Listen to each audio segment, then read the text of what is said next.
చేరుకుడు వచ్చిన మీ అందరికీ యేసుక్రీస్తున్నాం పేరిట శుభాభినందనాలు తెలియజేస్తా ఉన్నాం. కీర్తనల గ్రంథము 139వ సంకీర్తన 3వ చరణం. నా నడకను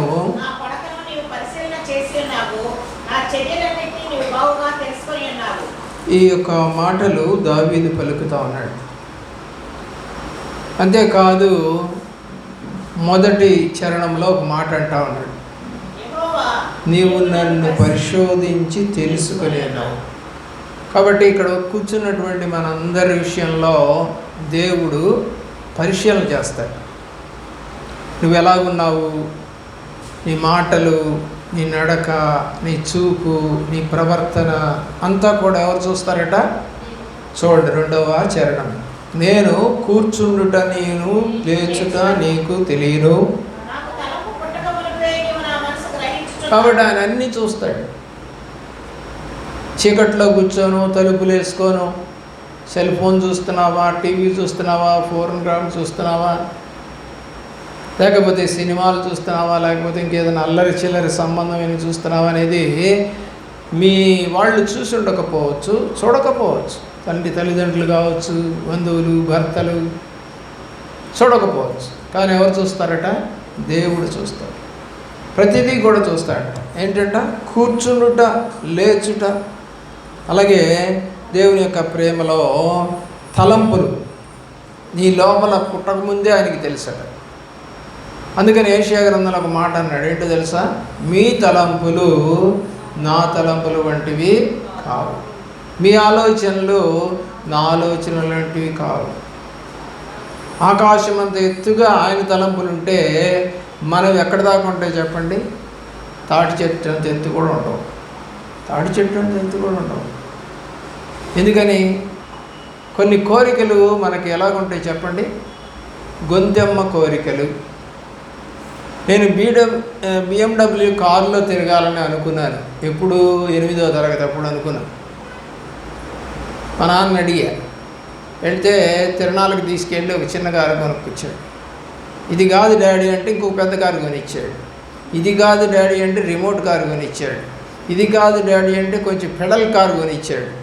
మా ఇంట్లో చాలా కాలం ఉండేది పెడల్స్ కారు, అంటే కాళ్ళతో మనం తొక్కుతూ ఉంటే వెళుతూ ఉంటుంది ఆ కారు. ఆ వయసుకి అది సరిపోయింది. సరేలే, మా నాన్న ఇంకో పెద్ద కారు కొనిచ్చాడు, ఇంకో పెద్ద కారు కొనిచ్చాడు అనుకో. మరి ఆ కోరిక ఇంతవరకు తీరలా. పోనీ దాని కొరకు ఏమన్నా ప్రయాసపడి ఏమన్నా ఆస్తులు అమ్మానా? లేదు.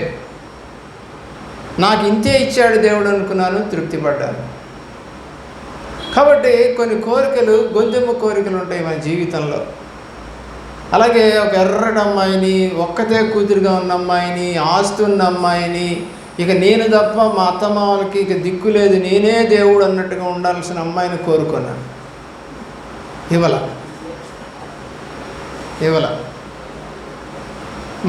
మేము 4 పిల్లలం కాబట్టి మాకు కూడా ఒక 4 పిల్లలు కావాలి అని అనుకున్నాం. దేవుడు వద్దన్నాడు. అసలు ఏ కోరికలు కోరుకున్నానో ఆ కోరికలు ఏవి తీరలా. ఉపాధ్యాయ వృత్తి నాకంటే ఇష్టం లేదు. ఎందుకంటే మా పెద్దమ్మగారు మేనేజర్గా చేశారు, మా అమ్మగారు కూడా యూడీసీగా చేశారు, క్లర్క్గా మంచిగా పేరు తెచ్చుకున్నారు.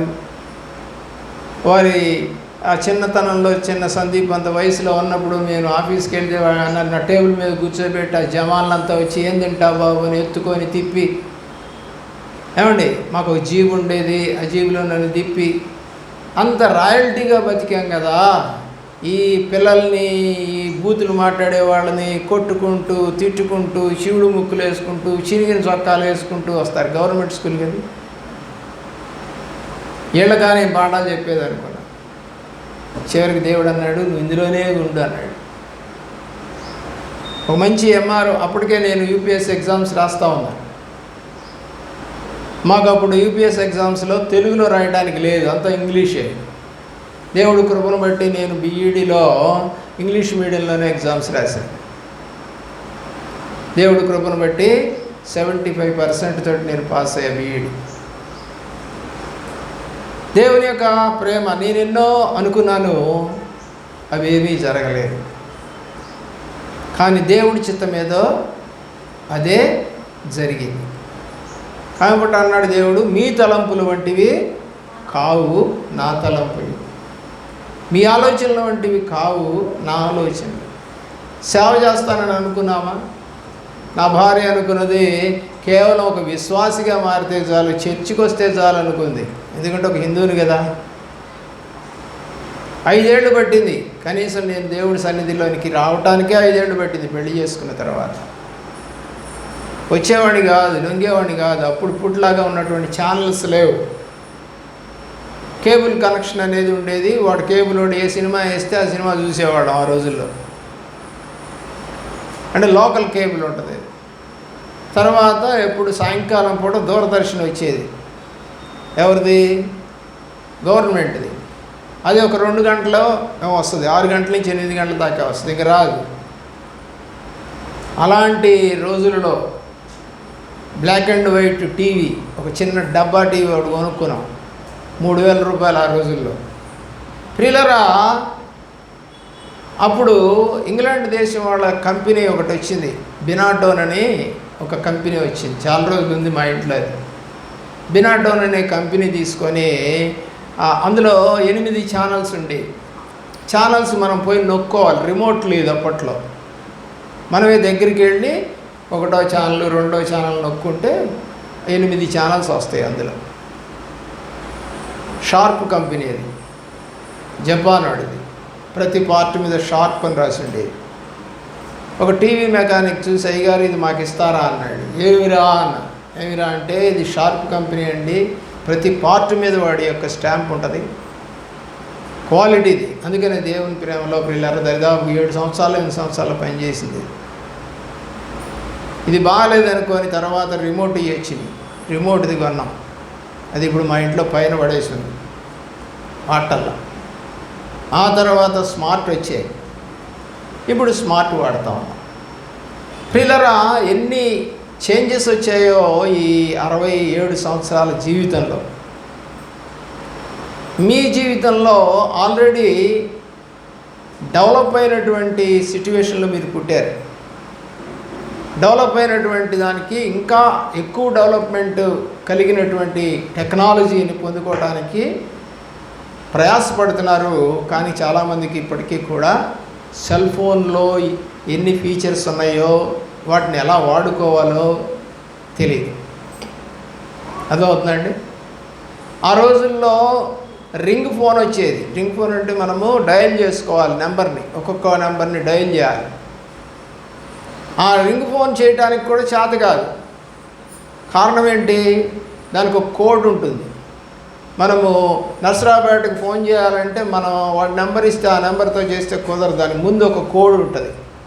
ఆ కోడ్తో కొడితేనే ఆ ఫోన్ పోతుంది. ప్రతి ఒక్క ఊరికి లేదా ఒక డిస్ట్రిక్ట్కి ఒక కోడ్ ఇచ్చాడు. ఇప్పుడు అదంతా ఏమి లేదు. ఏ దేశంలో ఉన్నా సరే కోడ్ ఏం అవసరం లేదు. కేవలం ఒకటి ఉంటుంది, 90 అని 91 అని ఉంటుంది.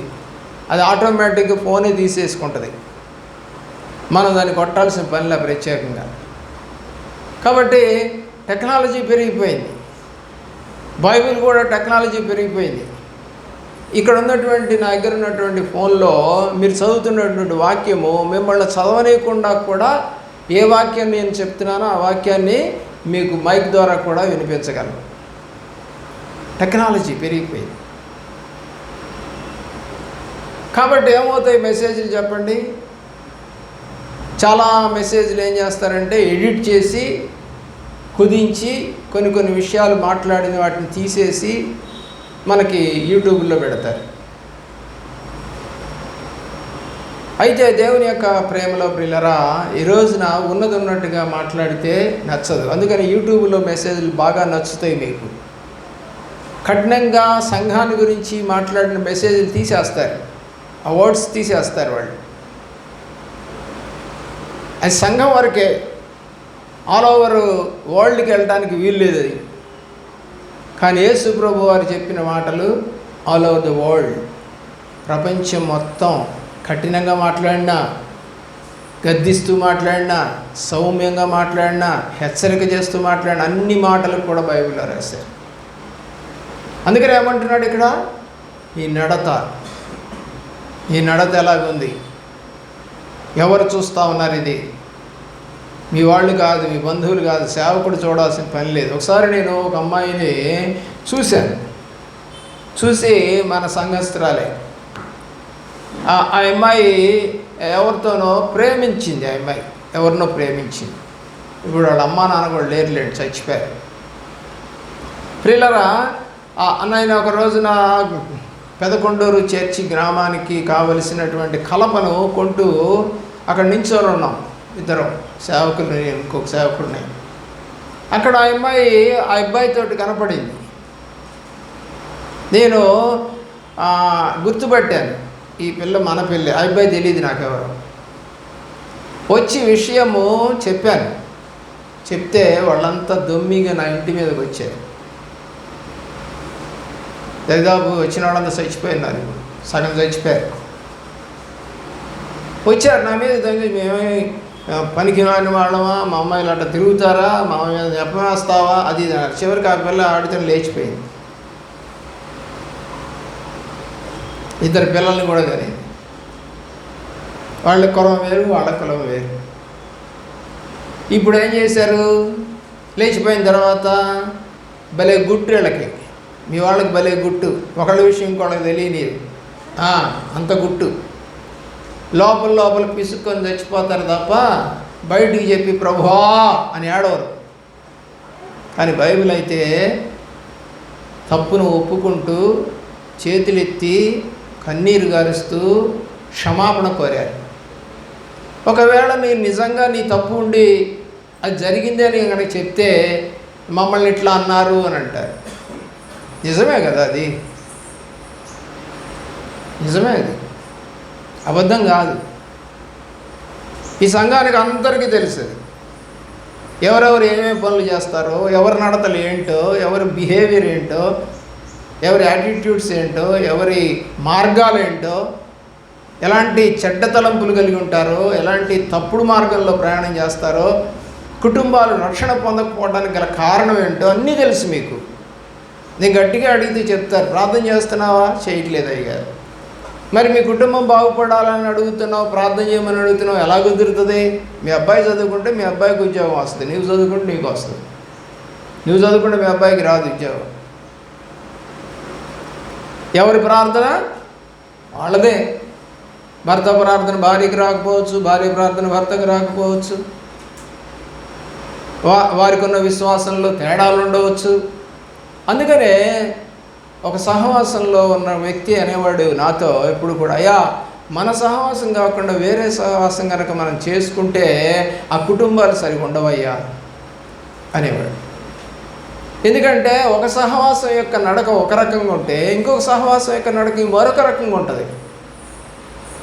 అంటే పిల్లలు అరుస్తున్నా, కేకలేస్తున్నా, తిరుగుతున్నా, బిస్కెట్లు తింటున్నా, భుజాలెక్కి ఆడుకుంటున్నా కూడా ఏమి అనకుండా ఉండేటువంటి సేవకులు ఉంటారు. క్రమంగా కూర్చోవాలి, కాసేపు దేవుడిని మాటలు వినాలి, భయంతో భక్తితో ఉంటే మనం దీవించబడతామని చెప్పి సంఘంలోకి రావాలంటే రాలేరు వాళ్ళు. చాలా డిఫరెన్సెస్ ఉంటాయి. కాబట్టి మానవుడి యొక్క నడక కంట్రీకి మారిపోతుంది, స్టేట్కి మారిపోతుంది, ఒకటే ఉండదు. కానీ ఆ నడకలు కూడా ఎవరు చూస్తారట? దేవుడు చూస్తాడట. ఇంటి దగ్గర నీ ప్రవర్తన ఏంటి, ఆఫీసులో నీ ప్రవర్తన ఏంటి, రోడ్డు మీద నీ ప్రవర్తన ఏంటి, బంధువుల దగ్గర నీ ప్రవర్తన ఏంటి, స్నేహితుల దగ్గర నీ ప్రవర్తన ఏంటి, అన్నీ కూడా ఎవరు చూస్తారు? దేవుడు చూస్తాడు. ఎవరూ చూడటం లేదులే అని ఒక సామెత ఉండేది మనకి, పిల్లంట పాలు తాగుతుందట. ఎందుకని? తలకాయ అంత ఎక్కడ పెట్టుద్ది? గిన్నెలో పెట్టుద్ది. ఇంకేం కనపడుద్ది దానికి? ఇంకొక మాట కూడా మనం వాడుతూ ఉంటాం జనరల్గా, బావిలో కప్ప. బావిలో ఉన్న కప్ప ఏమనుకుంటుందంటే, అబ్బో ఇదే సముద్రం అనుకుంటుందంట. ఎంత ఉంటుందండి బావి? మహా ఉంటే ఒక 20 అడుగులు వెడల్పులో ఉంటుంది. 20 అడుగులు వెడల్పులోనే అది ఈదుకుంటూ అనుకుంటుందట, అబ్బా ఎంత పెద్ద ప్రపంచంలో నేను ఈదుతున్నాను అనుకుంటుందంట. బావిలో కప్పలు అంటారట. మనం కూడా ఒక కులం అనేటువంటి గిరిగీసుకొని ఈ కులమే అనుకుంటూ తిరుగుతామే, అదే బావిలో కప్పు అంటే. బావిలో కప్పు అంటే ఇంకేం కాదు, మా కులం, ఇది మా బావి, మా బావిలో తిరిగే కప్పలనే మేము పెళ్లి చేసుకుంటాం, మా బావిలో తిరిగే కప్పలతోనే మేము పిల్లల్ని కంటాం, ఇది మా బావి, మా కులం. క్రీస్తులో ఎరిగినటువంటి వారు కులాన్ని బేస్ చేసుకుంటే దేవుడు నిన్ను తన రాజ్యానికి తీసుకెళ్ళడు. సేవకులు వేరే వేరే కులాల వాళ్ళు సేవకులకు వస్తారు, మీ కులం వాడే ఉండడు. ఏం చేయాలి మనం? సేవకుడు చెప్పే మాట విని ఒబే అయ్యి నడుచుకుంటే నీకు మంచి నడక వస్తుంది. ప్రియులరా, మీకు తెలుసో లేదో నాకైతే తెలియదు కానీ 12 మంది శిష్యులు ఏ గోత్రపు వారు చెప్పండి? పౌలే గోత్రము, యాకోబే గోత్రము, యోహానే గోత్రము, పేతురే గోత్రము. మరి వాళ్ళు ఎవరెవరో చెప్పిన వాక్యాలన్నీ మనం ఎందుకు మాట్లాడుకోవాలి ఇప్పుడు? ఎవరో గోత్రాలు వాళ్ళు మాట్లాడిన మాటలు మంచి మాటలు అని చెప్పి బైబిల్లో వాటిని లిఖిస్తే, ఆ లిఖించినటువంటి మాటలు మనం చదువుకొని దాని ప్రకారం నడుచుకోవాలి అనుకుంటున్నావంటే నువ్వు కులాన్ని ప్రేమించావా, గోత్రాన్ని ప్రేమించావా, దేవుడిని ప్రేమించావా? ఈ దగ్గర ఉన్న బైబిల్ దరిదాపుగా 42 మంది రాశారు. డిఫరెంట్ ఇరాలు అంటే సంవత్సరాల్లో. దాదాపు 1500 సంవత్సరాలు పట్టింది బైబిల్ మొత్తం రాయడానికి. అయినా కూడా మనం చదువుతున్నామే, అనుసరిస్తానికి ఇష్టపడుతున్నామే, సేవకులు కూడా గట్టిగా బల్లగుద్ది చెప్తున్నారే అనొచ్చుగా. నువ్వు ఇప్పుడు ఏమంటే ఆది కాండం విషయాలు మనకు ఎందుకండి, ఇప్పుడు ప్రజెంట్ విషయాలు మాట్లాడండి అనగలవా చర్చిలో? అనలేము. ఎప్పుడో 6000 సంవత్సరాల క్రితం జరిగింది ఎందుకు సార్? అదే మన ఇళ్లలో అప్పుడప్పుడు ఏదన్నా వస్తే ఎప్పుడో జరిగిపోయింది ఎత్తుతావేంటి అంటారు. ఎత్తాల్సిన అవసరం వచ్చింది కాబట్టి ఎత్తుతారు. కోర్టులోకి ఎప్పుడన్నా వెళ్ళారో లేదు మీరు మాకు తెలియదు. కోర్టుకి వెళితే లాయరు ఎప్పుడో 2000 సంవత్సరం క్రితం జరిగినటువంటి అలహాబాద్లో జరిగినటువంటి ఫలానా ఇన్సిడెంట్లో ఈ కేసులో ఇలా జరిగింది కాబట్టి ఇలాంటి కేసే అది కాబట్టి ఒకసారి రిఫర్ చేయండి అని చెప్పేసి ఒక ఆర్టికల్ నెంబర్ చెప్తాడు. జడ్జి దాన్ని పరిశీలన చేస్తాడు. ఎన్నాళ్ళైంది అప్పటికి? ఒక 100 ఏళ్ళు అయిపోయింది. అదేంటండి 100 ఏళ్ల క్రితం చెప్పిన తీర్పు ఇప్పుడు పనికొస్తుందా? పనికొస్తుంది. Same case same. అలాగే క్రైస్తవులు సేమ్. అప్పుడు క్రైస్తవులు ఒకటే, ఇప్పుడు క్రైస్తవులు ఒకటే. ఏం మారరు. దేవుడు మారుతాడా? దేవుడు మారడు. గ్రంథం మారుద్దా? మారదు. ఆర్టికల్స్ ఏమైనా మారుతాయా? మారవు. వీళ్ళరా నిన్నటి దినాన చాలామంది ఒక పండగ చేసుకున్నారట. ఎక్కువ మంది కాదులేండి, ఒక 30% చేసుకున్నారేమో. ఏంటది మీకు తెలియదు కదా? ఏం పండుగ తెలియదు కదా? ఏం పండుగ అది? ప్రేమికుల పండగ అంట. అమ్మో, ఏ పండగ అంట? ప్రేమించుకున్న వాళ్ళు, ఇంకా పెళ్లి చేసుకోకుండా ఉన్నాళ్ళు అన్నమాట. ప్రేమికుల పండగ. సరే, దాన్ని ఏం చేశారంటే లవ్ మ్యారేజ్ చేసుకున్న వాళ్ళు కూడా ప్రేమికులే కదా, వాళ్ళు ఎన్ని సంవత్సరాల్లో వాళ్ళు కూడా చేసుకోవచ్చు అంట. వ్యాలంటైన్స్ డే అంట. వాడు ఎవడో అంటున్నాడు, అరే ఈ వ్యాలంటైన్స్ డే కన్నా అమ్మాయిని ప్రపోజ్ చేయరా? ప్రపోజ్ చేయడానికి కూడా ఒక వ్యాలంటైన్ డే కావాలా? సిగ్గుమాలిన జనం కాదా? పనికిమాలిన జనం కాదా? ప్రియులరా, ఈ పండగ అంట ఒకరోజు పండగ కాదట. ఎన్ని రోజులండి? 7 రోజులు చేస్తారట. చెప్పండి, ఎన్ని రోజులు? 7 రోజులంట. మరీ అన్యాయం కదా? ఆలోచించండి. ఇది 7వ తారీఖు నుంచి ప్రారంభం అవుతుంది. ఎప్పటి నుంచి అండి? 7వ తారీఖు నుంచి. 7వ తారీఖు రోజ్ డే అంట. ఈ 8వ తారీఖు ప్రిపరేషన్ డే అంట.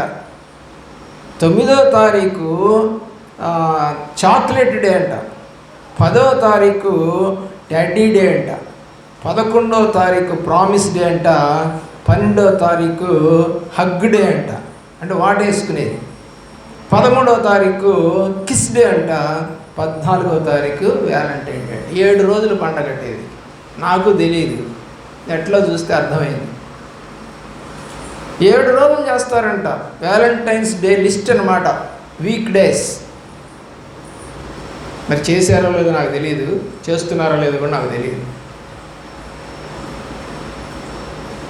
దేవుని యొక్క వాక్యం అయితే చెప్తుంది, దేవుడు ప్రేమ స్వరూపి. మనము ప్రేమించక ముందే ఆయన మనలను ప్రేమించెను.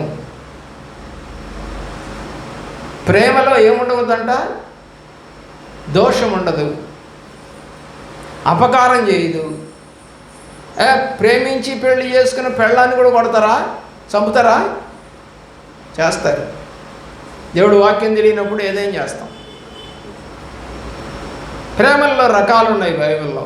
తల్లిదండ్రుల ప్రేమ, భార్యాభర్తల ప్రేమ, అలాగే అక్కా చెల్లెళ్ళు, అన్నా చెల్లెళ్ళు, అన్నదమ్ముల ప్రేమలు, బంధువుల ప్రేమలు, రకరకాల ప్రేమలు ఉన్నాయి బైబిల్లో. అయితే మనం కోరుకోవాల్సిన ప్రేమ ఏంటి? ఎవ్రీ పర్సన్ కోరుకోవాల్సిన ప్రేమ ఏంటి? దేవుని ప్రేమ. ఎవరిని ప్రేమించమని అడుగుతాం మనము చర్చిలో? దేవా నన్ను ప్రేమించుతున్నావా? దేవుడు కూడా అడుగుతాడు విశ్వాసిని. పేతురుని అడిగాడు కదా 21వ అధ్యాయం యోహాను రాసిన సువార్తలో, నన్ను ప్రేమించుచున్నావా? ఆయన అడుగుతాడట. ఈ 2 కాన్వర్జేషన్స్ ఎప్పుడన్నా మీరు చేశారా ప్రభు దగ్గర? దేవా నన్ను నువ్వు ప్రేమించుచున్నావా?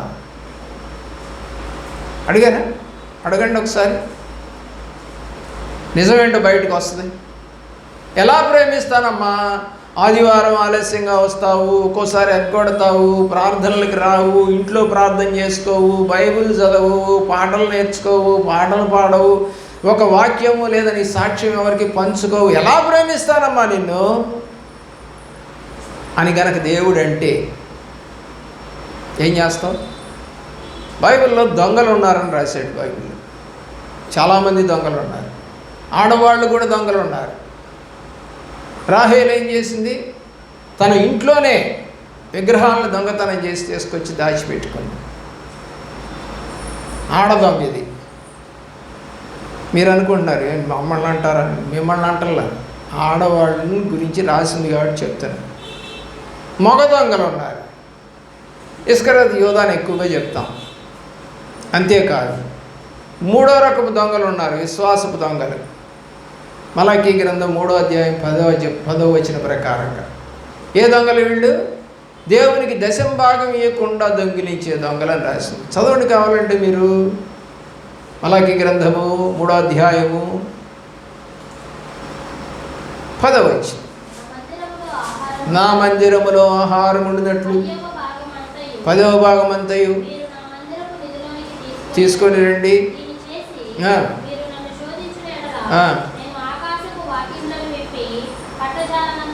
9వ వచనం చదవండి. ఈ జనులందరూ అంటే ఎవరినన్నా ఇజ్రాయెల్ దేశం అని అన్నాడా, లేదా ఇండియా అని అన్నాడా? ఈ జనులందరూ అంటే అందరికీ వర్తిస్తుంది కదా ఆ మాట. ఈ ప్రజలు అన్నాడు అనుకోండి, అందరికీ వర్తిస్తుంది ఆ మాట. దొంగలు కాదా ఇప్పుడు వీళ్ళు? నేను రాశాను ఆ మాట. నువ్వు మమ్మల్ని దొంగలు అంటావా దశంభాగం ఇగిపోతే అని అంటే నేను అంటలేదమ్మా, బైబిల్ చెప్తా. ఇప్పుడు ఆ దొంగతనం చేసిన వాడు పట్టబడకపోయినా కూడా ఆ చేసిన వాళ్ళకి అంటే ఇప్పుడు దశంభాగం ఇవ్వకుండా దొంగిలించబడినటువంటి వారికి ఈ వాక్యం గనక చదువుకుంటే దేవుడి దగ్గర ఏమని ప్రార్థన చేస్తారు? ప్రభువా నేను దొంగతనం చేస్తాను నీ దగ్గర, ప్రభువా నేను దొంగనైపోయా నీ దగ్గర అనే ప్రార్థన వస్తుందో వాళ్ళకి? రాదు. పశ్చాత్తాప ప్రార్థనలు రావు. రానియడు సాతాను. అయ్యాం చర్చికి రాకూడదా? అయ్యకపోతే ఈ చర్చి కాకపోతే ఇంకో చర్చి పోతాం అనేవాళ్ళు లేరా? ఉన్నారు. కాబట్టి నువ్వెవరు ఇప్పుడు? నీ నడక లాంటిది, దొంగ నడక. ఈ నడకలన్నీ ఎవరు చూస్తున్నారని రాశాడు 139వ కీర్తనలో? దేవుడు చూస్తున్నాడు. ఎవరు చూస్తున్నారు? దేవుడు. కాబట్టి నీ నడక ప్రకారమే, నీ ఆలోచన ప్రకారమే నీకు లేదా నీ కుటుంబానికి ఆశీర్వాదాలు వస్తాయి. దేవుడి ఆశీర్వాదం రావాలని గంటల తరబడి నువ్వు ప్రార్థన చేసినా రావు. ఆయన చేసే మేళ్లను నువ్వు దేవుడి వైపు చూడకుండా లోకం వైపు చూసి నేను బాగానే నడుస్తున్నానులే, నన్ను ఎవరు చూడొచ్చారులే, ఆదివారం ఒకసారి చర్చికి వెళ్తే పాస్టర్ గారు ఎంతో దీవెనలు ఇచ్చేస్తున్నాడులే, నాకు ఎన్ని బ్లెస్సింగ్సో మా చర్చిలో అని అనుకుని ఒక తల్లి నాతో అంది, అయ్యా మీ చర్చిలో బ్లెస్సింగ్స్ చెప్పరేంటి ఎక్కువ అని, అల్లి చెప్పరేంటి ఎక్కువ అంది. ఒకసారి ఎందుకమ్మా అన్న, మా చర్చిలో ఇస్తారా అని. నువ్వు రక్షణ పొంది ఎన్నేళ్ళు అయిందన్న? 40 ఏళ్ళు అయిందండి అన్నారు.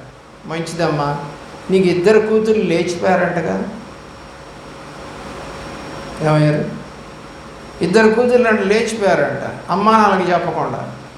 బ్లెస్సింగ్స్ ఏమైనాయి అమ్మా నీ ఇంటికి, నీ కుటుంబానికి ఏ బ్లెస్సింగ్స్? 40 ఏళ్ళ నుంచి చెప్తున్నాడు కదా పాస్టర్ గారు, నీకు బ్లెస్సింగ్స్ బ్లెస్సింగ్స్ బ్లెస్సింగ్స్, కుమ్మరించబడుతున్నావు అని అంటాడంట గట్టిగా. మరి ఏ సంఘస్థుడో నాకు తెలియదు, కానీ ఇదిగో ఇప్పుడే నీ మీదకి, నీ ఇంటి మీదకి, నీ పిల్లల మీదకి కుమ్మరించబడుతున్న ఆశీర్వాదాలు అనేవాడంట. ఈమె పొంగిపోయి పిల్లల గాజులు వేసేసిందంట, గొలుసు వేసేసిందంట, ఉంగరం వేసేసిందంట. ఇప్పుడు ఏడుస్తుందంట, అయ్యా ఎన్నుంటే కనుక నేను హ్యాపీగా ఈ యొక్క రిటైర్మెంట్ లైఫ్ జీవించేదన్న, ఎందుకు ఇచ్చానో అప్పుడు నాకు తెలియక ఇచ్చేసానయ్యా. ఎందుకు ఇచ్చిందావా? పాస్టర్ గారు ఏం చెప్పాడు? బ్లెస్సింగ్స్, దీవెనలు, మేలులు, ఆశీర్వాదాలు చెప్పేశాడు.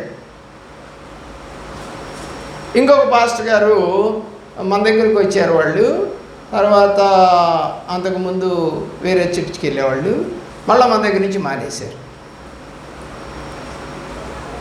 ఎందుకు మానేశారు అంటే, ఆ పాస్టర్ గారి దగ్గరికి వెళ్ళి పరీక్షలు రాయిపోయే ముందు ప్రార్థన చేయించుకున్నారంట. చేయించుకుంటే 500 అబోవ్ మార్కులు వస్తున్నాయి, చూపిస్తున్నాడు నాకు దేవుడు అన్నాడంట. ఏం చెప్పాడంట? 500 కన్నా ఎక్కువ వస్తున్నాయి మీ అమ్మాయికి, నాకు దేవుడు చూపిస్తామన్నాడంటే, ఆ అమ్మాయి అంట ఎప్పటి నుంచో, సంవత్సరం నుంచో 2 సంవత్సరాల నుంచో ముంతలో డబ్బులు దాస్తుందంట. మొత్తం తీసుకెళ్ళి పాస్టర్ గారికి ఇచ్చేసిందంట. ఇంకెంత సంతోషం అంటే ఆ పిల్లకి, ఇక పరీక్షలు రాసేసాను, మార్కులు నాకు 500 పైన వస్తాయి, పాస్టర్ గారు చెప్పేశాడు, దేవుడు చెప్పాడంట మా పాస్టర్ గారికి అని చెప్పుకుంటూ ఉంది. ఇది నాకు తెలియదు, నా దగ్గరికి ఎవరో చెప్పారట, నా దగ్గరికి వచ్చింది, ప్రార్థన చేయించుకుంది. నేను చెప్పింది ఎంతో తెలుసా?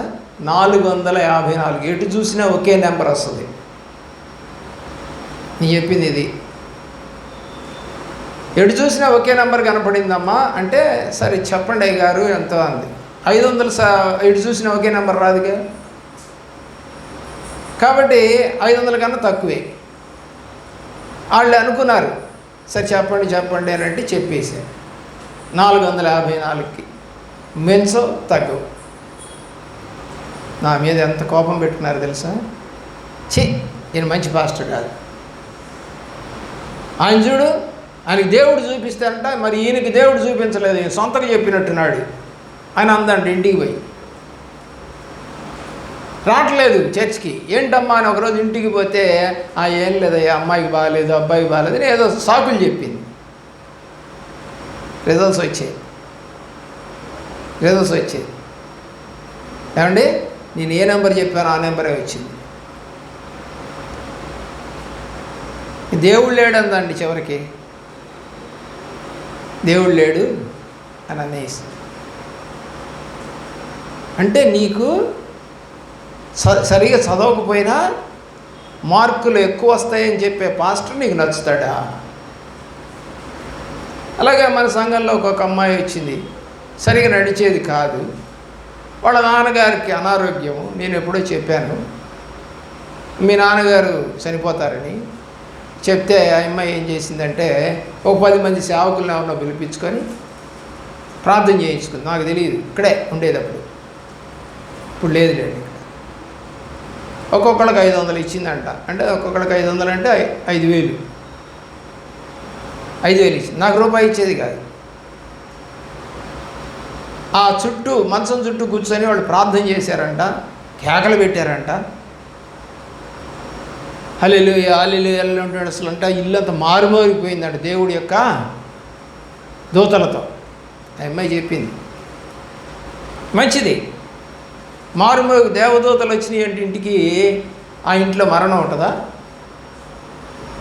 హీలింగ్ ఉంటుంది కదా, హీలింగ్ ఉండాలి కానీ మరణం రాకూడదు.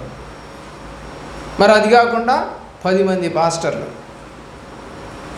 తెల్ల గుడ్డలు వేసుకున్నారు, 4 రంగులు వేసుకోడు. 10 మంది చేతులెత్తి మోకాళ్ళు వేసి చుట్టూ కూర్చొని మంచం చుట్టూ హల్లెలూయా హల్లెలూయా పరిశుద్ధాత్మ దిగొస్తున్నాడు, ఇప్పుడే రైట్ నౌ బాగుపడిపోతున్నాడు అని చెప్పారంట. రైట్ నౌ అమ్మ ఆ నెల ప్రార్థన చేశారు, 2వ నెల చచ్చిపోయాడు. రైట్ నౌ మరణం దగ్గరకు వచ్చింది నేను అనుకున్నాను. ఆయన అంటున్నాడు పరిశుద్ధాత్మ వచ్చేసింది, హీల్ అయిపోయాడు మీ నాన్న అంటున్నాడు. ఎంత ఇచ్చింది ఒకళ్ళకి? 500 ఇచ్చింది. కాఫీ టిఫిన్లు భోజనాలు చేసి వెళ్ళమని బతిలాడిందంట. నాకేమో పొయ్యి పోగానే నన్ను చూడటమే ముళ్ళ మీద చూసినట్టు చూస్తారు. చాలామంది అంతే విశ్వాసం, నన్ను ముళ్ళ మీద చూసినట్టే చూస్తారు. ఎందుకని? ఈయన బ్లెస్సింగ్స్ చెప్పడు, ఎప్పుడు మనకి ఏ అపాయం జరగబోతుందో అదే చెప్తాడు. కాబట్టి ఈయన మంచి పాస్టర్ గారు. ఈరోజు వరకు నేను చెప్తున్నాను, నువ్వు ఏ పాస్టర్ దగ్గరికి వెళ్ళావు నాకు అనవసరం, ఏ చర్చికి వెళ్ళావు నాకు అనవసరం. నీ నడకను బట్టి నీకు బ్లెస్సింగ్స్ వస్తాయి. హిందువు అయినా అంతే, 100 మంది దేవుళ్ళని పూజ చేసినంత మాత్రం రాదు. తన నడకను బట్టి ఆఫీసులో కానీ, ఆ యొక్క ప్రాంతంలో కానీ ఆ వ్యక్తిని గౌరవించడం జరుగుతుంది. దేవుడిని బట్టి గౌరవించరు, యేసుక్రీస్తుని బట్టి నిన్ను గౌరవించరు. నీ నడక సరైనదైతే గౌరవిస్తారు, నీ యాటిట్యూడ్ మంచిదైతే గౌరవిస్తారు. సంఖ్యాకాండం దేవుని యొక్క ప్రేమలు 22వ అధ్యాయం 32వ వచనం. 22:32 ఇక్కడ బిలాము కనపడతా ఉన్నాడు.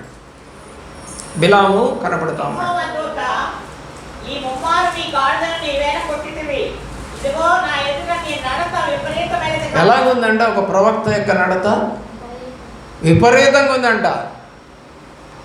నోరు లేని జంతువుని కొడుతూ ఉన్నాడు. అర్థమవుతుందండి మీకు? ఒక నోరు లేని తను మోస్తున్నటువంటి జంతువుని, గాడిదని అతను గాడి మీద ఎక్కి వెళ్తూ ఉన్నాడు. ఎక్కడికి వెళ్తున్నాడు? బాలాకు దగ్గరికి వెళ్తూ ఉన్నాడు. దేవుని ప్రేమించిన ప్రియ బిడ్డల మధ్యలో ఎవరు అడ్డగించారంట? దేవదూత. ఎన్నిసార్లు? గాడిద రూపంలో 3 సార్లు. లేకపోతే ఏమయ్యాడు? చచ్చిపోయేవాడు. గాడిదే చెప్పింది వాడితో, గాడిదకి మాటలు ఇచ్చాడు దేవుడు. అప్పుడు ఏంటి నన్ను ఇట్లా చేసావని కొట్టాడు గాడిదని. గాడిద మాట్లాడింది. దారిలో మరణదూత నాకు కనపడింది, నేను అలా పడేయకుండా ఉంటే నువ్వు ఈ పాటికి చచ్చేవాడివి అని చెప్పింది. అప్పుడు వాడి కళ్ళు తెరవబడ్డాయి. ఎవరండి అతను? ప్రవక్త యొక్క నడత అంటే ఎలా ఉందంట? విపరీతంగా ఉందంట. అంటే దేవునికి వ్యతిరేకంగా. ఈరోజు విశ్వాసి నడక ఎలా ఉంది? దేవుడికి విపరీతంగా కనపడతా ఉంది. పైకి మాత్రమే భక్తి కలివారుగా ఉండి దేవుని యొక్క శక్తిని ఆశ్రయించినటువంటి విశ్వాసులు కోకొల్లలుగా ఉన్నారు. ఇంత అని చెప్పలేము. ఈ సహవాసంలో కూడా అంతే. ప్రార్థనాత్మ లేదు కుటుంబాల్లో. ఒంటరి ప్రార్థనలు లేవు, సరి చేసుకునే ప్రార్థనలు లేవు, బైబిల్ చదివే ప్రార్థనలు లేవు, మీకు మీరు పశ్చాత్తాపడే ప్రార్థనలు లేవు. ఖాళీ టైం అంతా ఎక్కడ గడపాలని? ఆ అమ్మింటికో ఈ అమ్మింటికో బయట కూర్చొని కబుర్లు ఆడుతూ కూర్చోవాలని అనుకుంటారు తప్ప కాసేపు బైబిల్ చదువుకుందాం, కాసేపు ప్రార్థన చేసుకుందాం, నన్ను నేను పరిశీలన చేసుకుందాం లేదు. ఏమన్నాడు దావీదు? నన్ను పరిశోధించి ఏమన్నాడు? నన్ను పరిశోధించవయ్యా, ఎలా ఉన్నానో, నా తప్పులు ఏమైనా ఉన్నాయో, ఇంకా కనపడని తప్పులు ఉంటాయి మనుషులకి. ఒక విశ్వాసి, మంచి విశ్వాసి అని పేరు తెచ్చుకుంది సంఘంలో. ఆ ఇంటికి పాస్టర్ గారు వెళ్ళారంట. పాపం మంచి మామిడి పళ్ళు అలాంటి కొంచెం కాస్ట్లీ వస్తువులు తెచ్చుకున్నారంట, తినటానికి తెచ్చుకున్నారు. పాస్టర్ గారు వస్తారని తెలియదు. పాస్టర్ గారు తలుపు కట్టాడు గేటు దగ్గర. అమ్మా అని పేరు పెట్టి పిలిచి అడిగాడు. అడిగితే ఎవరు అని బయటకు వచ్చి చూశారు. పాస్టర్ గారు. అక్క అక్క, అమ్మ పాస్టర్ గారే అన్నారు. వాళ్ళు తింటూ ఉన్నటువంటి ఆ గొప్ప గొప్ప పదార్థాలు తీసుకెళ్ళి లోపల పడేశారు. మూతి దుడుచుకొని వచ్చి సవరించుకొని ముసుగేసుకొని రెండయ్య గారు కూర్చోబెట్టారు. అప్పుడు టీవీ కూడా చూస్తూ ఉన్నారు, ఏదో జబర్దస్త్ లాంటి ప్రోగ్రాం. సైలెంట్ అయిపోయింది. తినే గొప్ప గొప్ప పదార్థాలు లోపలికి వెళ్ళిపోయాయి. టీవీ కట్టేశారు. ఇష్టం వచ్చినట్టుగా కాళ్ళు చేతులు పెట్టుకొని ఏమంటే విన్యాసాలు చేస్తూ ఉన్నారు సోఫా సెట్లో కూర్చొని. సైలెంట్ అయిపోయింది. పాస్టర్ గారు ఎప్పుడు వెళ్ళిపోతాడు? వీళ్ళకేమో సగమే తిన్నారు. ఎన్ని తిన్నారు? కొంచెమే తిన్నారు. ఇంకా తపన దేర్లా, ఆ కడుపు తపన దేర్లా, ఆ నోటి తపన దేర్లా, ఆలోచన తపన దేర్లా. ఈ పాస్టర్ గారు తొందరగా వెళ్ళిపోతే బాగుండు అనుకుంటున్నారంట వాళ్ళంతా. చేతులతోటి సైగ చేస్తున్నారంట, వెనక నుంచి చేతులు పెట్టి పంపించే ఏం చెబుతున్నారంట వాళ్ళ అమ్మకి. ఉండు అంటుందంట వాళ్ళ అమ్మ. పాస్టర్ గారు ఏమో తలకాయ ఎత్తే వాళ్ళని చూడగా సరేనమ్మా అనుకుంటున్నాడంటే ఆయన ఏదో మాట్లాడుకుంటాడు. సరే, ఆయనకి ఆ పిల్లలు సైకిల్ చేయటం అనేది అర్థమైంది, తల్లి సైకిల్ కూడా అర్థమైంది. పాస్టర్ కదా ఏం చేస్తాడు? సరేలేక అన్న లేడు కదా ఇంట్లో, అన్నగారు ఉన్నప్పుడు వస్తాలే అని అంటే, అబ్బా ఎంత తొందరగా పోతున్నాడో అనుకున్నారంట. ప్రియులరా, అయిపోయింది. చివరి ప్రార్థన చేశాడు, బయటకు వచ్చాడు పాస్టర్ గారు. ఉంటానమ్మా అన్నాడు. కానుకలు కూడా ఏమీ ఇలా. ఉంటానమ్మా అన్నాడు. సరే అయ్యగారు అనుకున్నారు. సరే, తలుపు తీశాడు. వెళ్ళిపోతుంటే వాళ్ళ ఆయన అప్పుడే బండి వేసుకొని వస్తున్నాడు. కర్మ మన మీద రాసి ఉంటే ఖుదా క్యా కర్తా హై అంటారు హిందీలో కదా. ఇంకా టాటా కూడా చెప్పలే పాస్టర్ గారికి. గేటు దాటాడు అంతే. వాళ్ళ ఆయన బండి వేసుకొని వచ్చాడు. వాళ్ళు ఆ ప్రార్థన చేయలేకపోయారు. ఏమని? మా ఆయన ఇప్పుడే రాకుండా చేయి, మా పాస్టర్ గారికి ఎదురు పడకుండా చేయని ప్రార్థన చేయలేకపోయారు పాపం. అందుకని ఎదురుపడ్డాడు. ఇప్పుడు ఇది దేవుడు ప్రణాళిక. పాస్టర్ గారు ఏంటి వెళ్ళిపోతున్నారు? అయ్యా నేను వచ్చి చాలాసేపు, అబద్ధమే, ఆయన వచ్చి 10 నిమిషాలు కూడా అవలా. నేను వచ్చి చాలాసేపు అయిందండి, మీరు వస్తారేమో ఎదురు చూశాను, రాలేదు కదండి. రండి సార్, ఒక్క నిమిషం రండి, నాకు కూడా ప్రార్థన చేసిపోదురు కానీ మళ్ళీ లోపలికి తీసిపోయారు. ఇందాక 10 నిమిషాలు అయితే ఇప్పుడు వాళ్ళ నాన్న తీసుకెళ్ళి ఆ కబురు ఈ కబురు, వీళ్ళకి తెలియదు వీళ్ళు తింటున్నారన్న సంగతి. ప్రియర్ ఆలోచించేయండి. ఆయన అరగంట కూర్చోబెట్టాడు, వీళ్ళకి నీరసం వచ్చేసింది. కడుపు నిండలా, తృప్తిగా అలా నీరసం వచ్చి. నాన్నకు వచ్చేమో పంపించమని చెప్పలేరు, అమ్మకైతే చెప్పారు కానీ నాన్నకి చెప్పలేరు. ఆయన అరగంట కూర్చోబెట్టి ఆ విషయాలు ఈ విషయాలు అన్నీ మాట్లాడుకుని చివరి ప్రార్థన చేసుకొని కానుకిచ్చి పంపించాడు. మొదటి వాళ్ళు ఏమీ లేదు, కానుక కూడా ఇవ్వలేదు, ప్రార్థన కూడా సరిగా చేయించుకోక ఎప్పుడు వెళ్ళిపోతాడా అని చూశారు. ఆ పాస్టర్ గారు ఇంటికి పోయి ఏడ్చాడట. ప్రభువా, విశ్వాసులు అని చెప్పుకుంటారు, ఇలా తయారయ్యారయ్యా అని చెప్పి బాధపడి ప్రభు దగ్గర అడిగాడు. అది నీ తప్పు కాదులేరా, అది నీ తప్పు కాదు, నీ పని నువ్వు చేసావు, నీ తప్పు కాదు, ఏడవబాకని దేవుడు చెప్పాడు. దేవుని ప్రేమిస్తున్న ప్రియబిడ్డలారా, అంతే. ఒక 6 నెలలు తిరిగింది. ఎవరైతే అందులో 3 పిల్లలండి, 3 ఆడపిల్లలే. ముగ్గురిది ఒకటే మనస్తత్వం, తినుదాం, తాగుదాము, సంతోషించుదాం. తల్లిది కూడా అదే మనసు అయిపోయింది.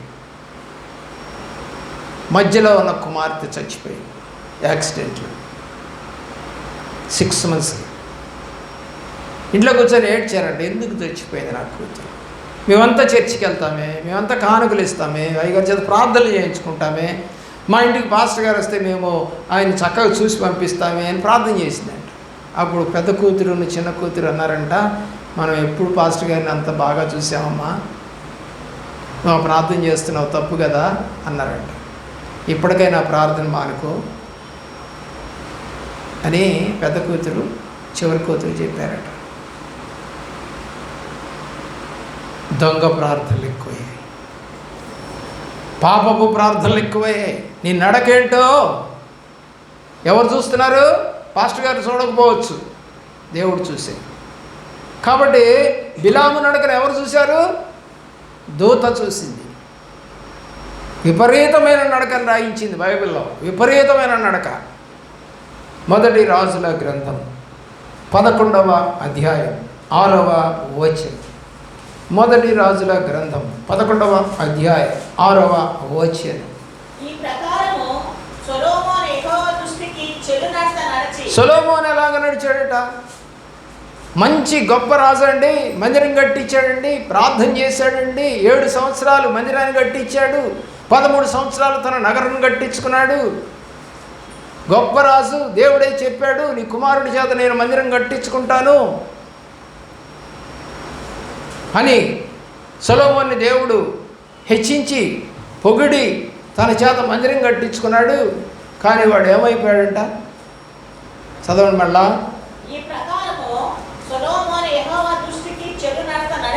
ఏమంటే చెడు నడత నడిచి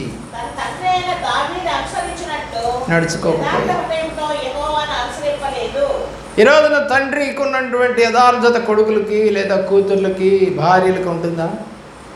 ఉంటుందా? పోనీ స్త్రీలకు ఉన్నటువంటి యథార్థత పురుషులకు వస్తుందా? ఎందుకు రావట్లేదంటే ప్రార్థన లేదు, జయించేటువంటి విధానము తెలియలా. పాటలు అయితే భలే పాడతావు కదా, జయ జయ బోలు పాడుడే, ఎంత చక్కగా పాడతావు. ఏ జయాలి?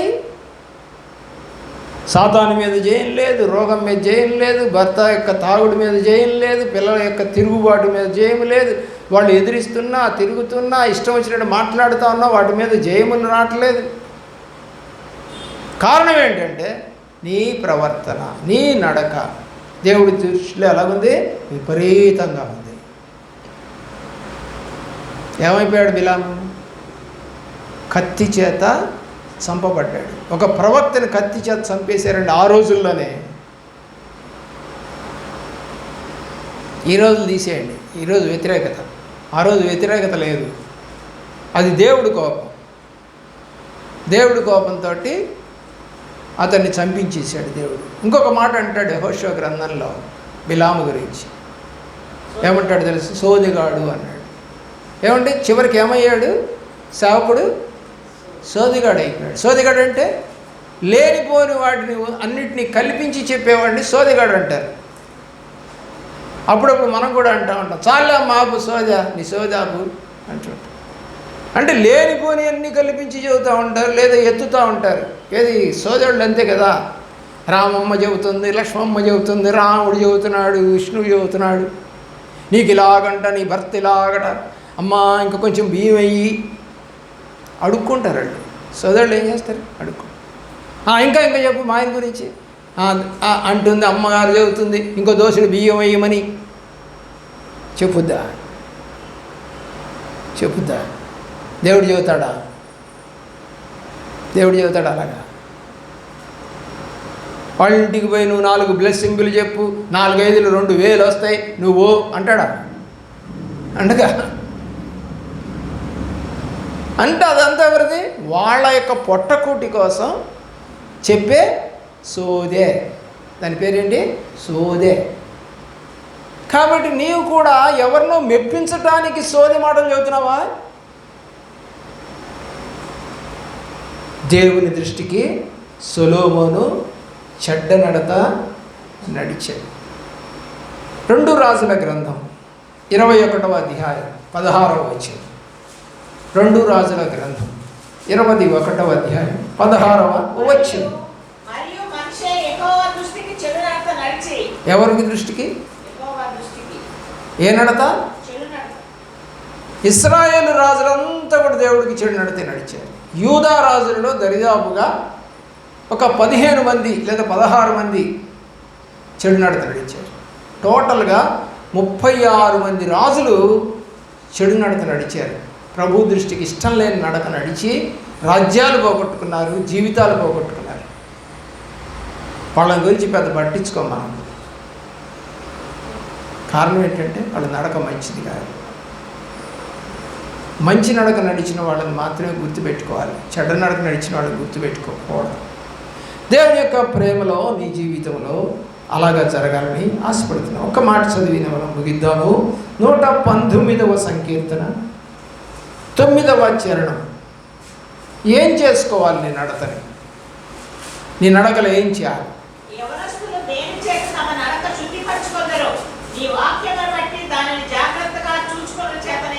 వాక్యం బట్టి అంటే వాక్యం నువ్వు చదవాలి. ఓ యవ్వనస్తుడా, ఓ యవ్వనస్తుడా, అలా నువ్వు చేయాల్సిన పని ఏంటంటే నీ నడక సరి చేసుకోవాలంటే వాక్యం చదవాలి. ఆటోమేటిక్గా దేవుడు మాట్లాడటం మొదలెడతాడు. నీ తప్పుడు మార్గాలన్నీ దేవుడు చూపిస్తాడు. అప్పటికప్పుడే ఒప్పుకునే మనసు ఇస్తాడు. యోహాను రాసిన సువార్త 16వ అధ్యాయం 6వ వచనంలో పరిశుద్ధాత్మ మీ వద్దకు వచ్చినప్పుడు మీ పాపములను అది ఒప్పింపజేస్తాట. వాక్యం చదువుతుంటే ఎవరు వస్తారు? పరిశుద్ధాత్మ వస్తాడు. సత్యస్వరూపమైనటువంటి ఆత్మ వస్తుంది. వచ్చినప్పుడు మన పాపములను అవి తెలియచేసి ఒప్పింపజేస్తాడు.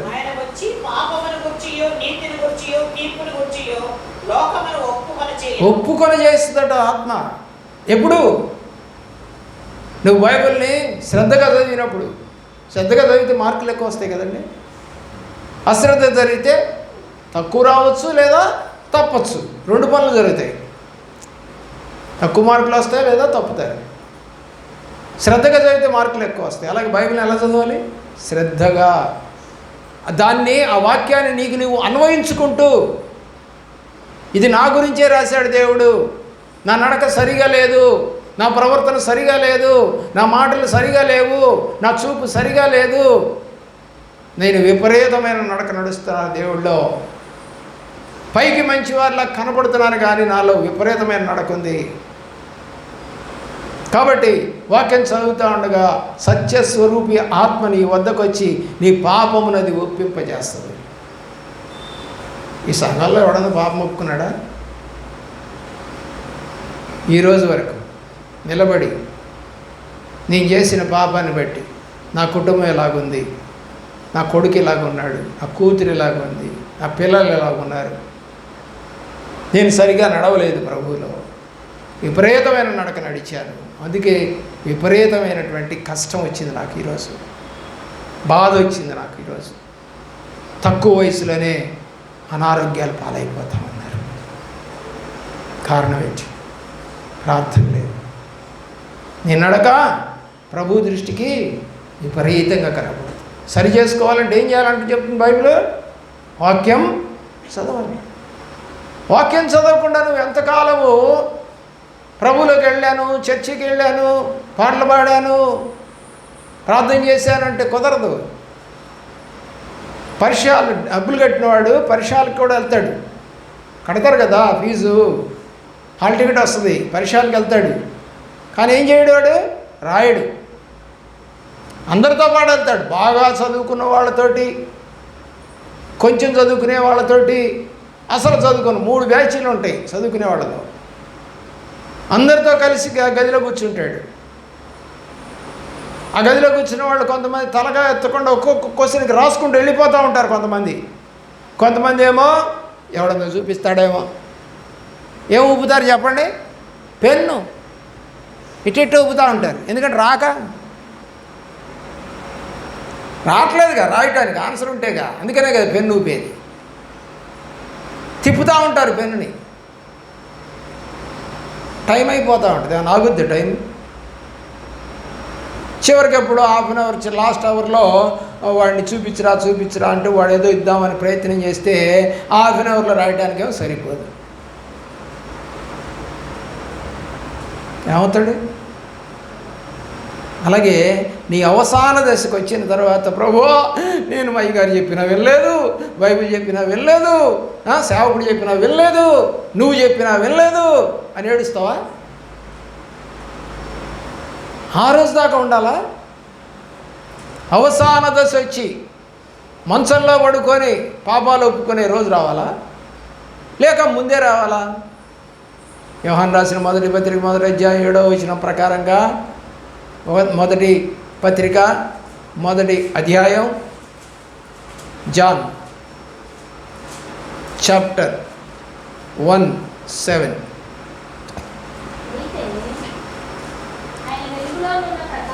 మనము కూడా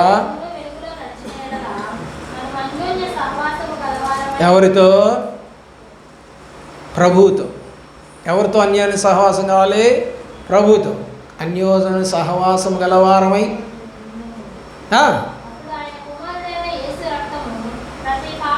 అప్పుడండి కడిగేది. ఆయనతో సహవాసం చేయకుండా ఉంటే నీ పాపము కడగబడదు అని ప్రభువారు రాశారు యోహాను చేత. సహవాసం లోకంతో చేస్తే రక్తం పాపం ఎలా కడగబడుతుంది? ఆయన రక్తము శుద్ధి చేసే రక్తం, బాగు చేసే రక్తం, స్వస్థతనిచ్చే, రక్షణ ఇచ్చే, సహవాసం ఇచ్చే, సంధి కలిపే, దేవుని రాజ్యానికి తీసుకెళ్ళే, మనల్ని ప్రయోజకులుగా చేసే, ఆయన రాజ్యంలో కూర్చుండబెట్టుకునే రక్తం అది. ఆ రక్తం దగ్గరకు వచ్చావు నువ్వు అనుకుంటున్నావు, కానీ ముందు మాట ఏంటి? సహవాసం లేదు. ఏమండి ఎలాగండి ఆయన సహవాసం? అంటే బైబిల్ చదువుతూ ఉంటామే, ఆయనతో సహవాసం. బైబిల్ అంటే ఎవరు? యోహాను రాసినటువంటి 1వ అధ్యాయము 1వ వచనంలో, దేవుడు వాక్యమై ఉండెను, వాక్యము దేవుడై ఉండెను. కాబట్టి ఎవరి సహవాసము? బైబిల్ చదువుతున్నావంటే దేవుడు. నీకు లేదా సహవాసం? లేకుండానే నువ్వు వచ్చి ఏమంటున్నావంటే, పాస్టర్ గారు మా ఆయనకి బాగాలేదు, నాకు బాగాలేదు, మా అబ్బాయికి బాగాలేదు, మా దేవుడితో సహవాసం చేస్తున్నావా? కుదరట్లేదండి, ప్రార్థన లేదండి, బైబిల్ చదవండి, పిచ్చాబాటికి తిరుగుతామండి, కానీ నువ్వు పాస్టర్ ప్రార్థన చేయదుకో, ఇంకో 100 రూపాయలు తీసుకో. చివరికి పాస్టర్ గారు ఎట్ట తయారంటే ఫార్మసిస్ట్ అయిపోయాడు. మెడికల్ షాప్కి వెళ్ళి, అయ్యా దగ్గు మంది, కడుపు నొప్పి మంది, తలనొప్పి మంది, విరోచనాల మంది అని ఏమిస్తాం? చెప్పండి, ఏమిస్తాం? డబ్బులు. ఇప్పుడు ఏం చేస్తున్నావు? పాస్టర్ని ఏం చేసావు? ఫార్మసిస్ట్ని చేసావు. ఈ 100 తీసుకో, మా అబ్బాయి గురించి చేయి, మా ఆయన గురించి చేయి, నేను మాత్రం చేయను, నేను మాత్రం ప్రార్థన చేయను, నేను వాక్యం చదవను. ఫార్మసిస్ట్. పాపము పెచ్చు పెరిగిపోయింది నీకు, నీ నడక విపరీతంగా ఉంది.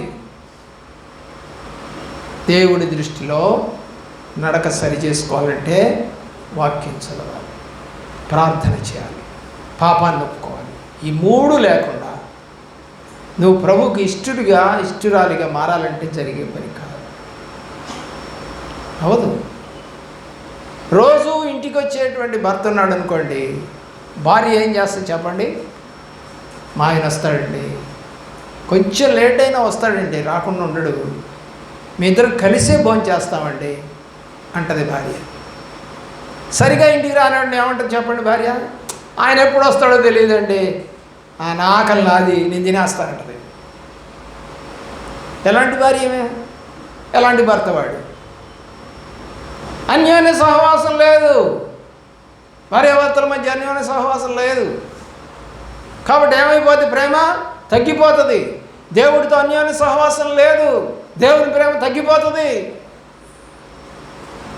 అలాంటి స్థితిని కాలా సహవాసంతో దేవుడిని అడిగి ప్రతిదాన్ని నన్ను నడిపించు, నన్ను బాగు చెయ్యి, నన్ను హెచ్చించు, నన్ను దీవించు, నన్ను కాపాడు, నాకు ఆశీర్వాదం ఇయ్యి అని అడగాల. ఎలా అడగాలి? ఎప్పుడు అడగాలి? ఒక వ్యక్తి నా దగ్గరికి వచ్చి అప్పటికప్పుడు ఒక 6 లక్షలు కావాలండి. ఇవాళ ఫోన్ చేశాడు, రేపటికల్లా 6 లక్షలు కావాలి, నీకు అమ్మంటే మరుసటి రోజు ఇచ్చేస్తాం. ఎప్పుడో 10-15 ఏళ్ళు అయింది, చుట్టాలే 15 ఏళ్ళు అయింది. మధ్యలో ఒక ఫోన్ లేదు, ఎప్పుడు గుంటూరు వచ్చిన మా ఇంటికి రారు, ఎలా ఉన్నారు అని పరిచయం లేదు, వాళ్ళ ఇంటికి రమ్మని ఆహ్వానం లేదు, వాళ్ళిద్దరు కూతురికి పెళ్ళిని చేశాడు, ఏమంటే పిలవలేదు, వాళ్ళ ఇంట్లో ఇల్లు కట్టుకున్నారు, గృహప్రవేశానికి పిలవలేదు, అన్నీ ఏమీ పిలవాల. కానీ ఇప్పుడు డబ్బులు అవసరమయ్యేసరికి ఇంటికి వచ్చి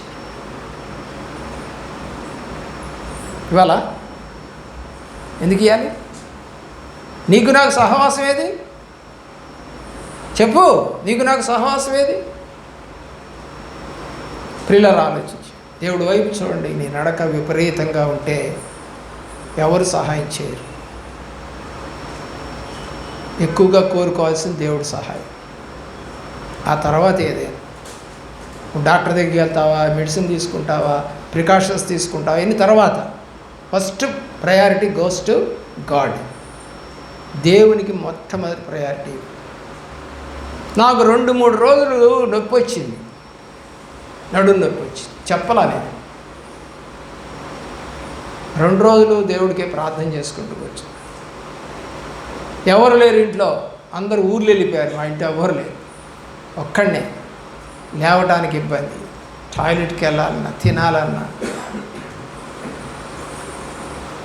ఏం చేశాను? ఆధారం నీవేనయ్యా నా ప్రభువా, ఆధారం నీవేనయ్యా. ఇంకంత తప్పితే నేనేం చేయలేను, ఎవరిని పిలవలేను. ఎవరికి చెప్పినా కూడా డాక్టర్ దగ్గరికి వెళ్ళారా, బిళ్ళలు తీసుకున్నారా, ఏమన్నారు, ఇవి అడుగుతారు. కానీ నా కష్టాన్ని ఎవరికి చెప్పుకోవాలంటే దేవుడికి చెప్పుకోవాలి. చెప్పుకున్నా, దేవుడు తగిన సమయంలో దాన్ని చేస్తాడు.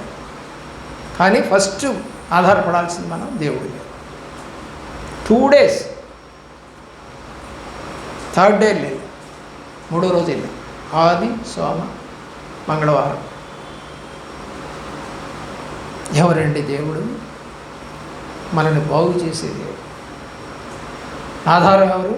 ఆయన. మనుషులు ఎవ్వరు పనికిరారండి. మీరు అనుకుంటున్నారేమో భర్త బాగు చేస్తాడు, భార్య బాగు చేస్తాడు. వాళ్ళని మనకి సహాయకులుగా ఇస్తాడు అంతే, కానీ హీల్ చేసేది దేవుడే. కాబట్టి నీ యొక్క ఆధారం అంతా దేవుడు. నీ నడకంతా, నీ భారము యెహోవా మీద మోపాలి, నీ చింత యావత్తు ఆయన మీద వేయాలి. ఆ తర్వాతే దారి ఆయనే తెరుస్తాడు. ఎలా చేయాలో దారి తెరుస్తాడు. పిల్లరా, దారి తెరుస్తాడు, తెరిచిన దాకా వెయిట్ చేయి. నిన్నేం చంపడు, అంత తేలిక విశ్వాసం చంపడు ఆయన.